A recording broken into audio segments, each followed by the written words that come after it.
there was an event in New York in connection with the new documentary, The Duke, about Wellington Mara, the late owner of the Giants, who actually ended up owning the team at like age 17 or thereabouts.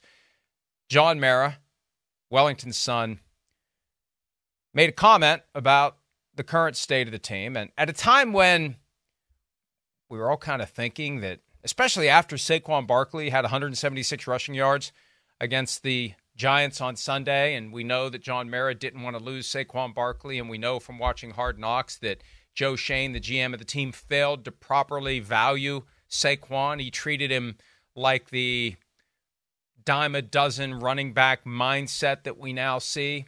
Saquon is a guy who's above and beyond the average run-of-the-mill, throw a shoe and hit a running back type of mindset that we've seen in the NFL. So I thought maybe Shane's in trouble, maybe Brian Daboll, the head coach, is in trouble. They're 2-5.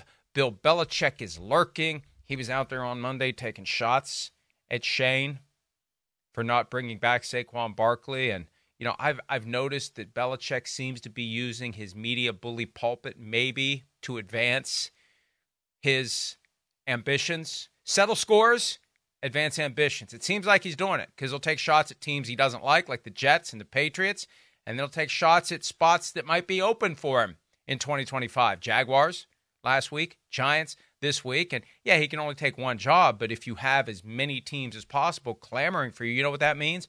More power, more money. Regardless, based upon what Mara said last night, and let's be true to the actual words, does not anticipate making change. That doesn't mean he won't. Does not anticipate making changes after the season. Part of the reason he's committed to Joe Schoen and Brian Daboll, and this is a tweet from Judy Batista of NFL Media, Mara still has confidence in them, and he thinks he has not been patient enough in recent years. Well, that's accurate.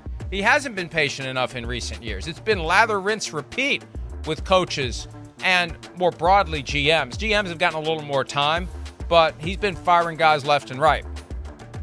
John Mara said his father preached patience, part of the reason John doesn't anticipate making changes despite his obvious disappointment with the season. Now, it's easy to say that when you're only 7 games in. Get back to me when all 17 are played and what your final record is. If it's 2-15, does not anticipate may change. In that last tweet, you might have noticed, quarterback Daniel Jones did not get a similar, I don't want to even call it a vote of confidence. It's a vote of certainty with the caveat of does not anticipate. Jones is done. Jones' contract that he signed 2 years ago gave him 2 years fully guaranteed. Now, there's going to be a point where strategically he's going to get the Russell Wilson treatment. And everybody lost their minds last year when Sean Payton benched Russell Wilson. How dare they? Look, there's a point where it's good business to put a guy with injury guarantees for next year that become fully guaranteed next year on the sideline. Because depending upon when those guarantees vest, and let's just assume that Jones also vests in March, if that guy can't pass a physical, by the day that the injury guarantees become full guarantees, they become full guarantees. If he can't pass a physical, you can't cut him before he can pass a physical if he's got the injury guarantees. So you're stuck. So I think at some point you're going to see Jones get benched for the rest of the season, and it's going to be Drew Lock or Danny DeVito, Tommy DeVito, Johnny Gabagool, whoever, I can't even remember now. Tommy Cutlets, maybe him. But I think it'll be Lock first. We saw Lock on Sunday against the Eagles, and Daniel Jones wasn't happy about that. Get ready to be unhappy, Daniel, because as the team sinks, you're going to get yanked, and you're going to be watching and playing out the string or not playing out the string before you become a free agent in the offseason.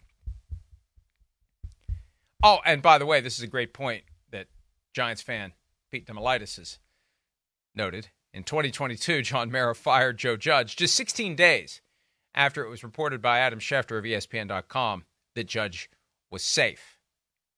After it was reported that Judge was safe, he melted down in a press conference and was kneeling the ball on 1st and 10 on his own 10-yard line. Yeah, there was some weird things that happened that caused things to go sideways for Joe Judge and the Giants, but that was after he was supposedly safe. Does not anticipate, is what Mara said. And he's speaking in the aftermath of the premiere of this documentary about his father and preaching patience, and I need to emulate him more. So you're going to be infused with that spirit. You're going to be more likely to say it. You're caught up in the moment. This is a night of pride and reflection and memory and nostalgia. And yeah, I'm kind of overcome by the circumstance. We'll see how he feels if it's 3-14, 2-15, 4-13. We'll see. We'll see what happens. Hi, it's Mike Florio. Thanks for watching PFT on YouTube. Hit subscribe for the latest news and analysis from Pro Football Talk.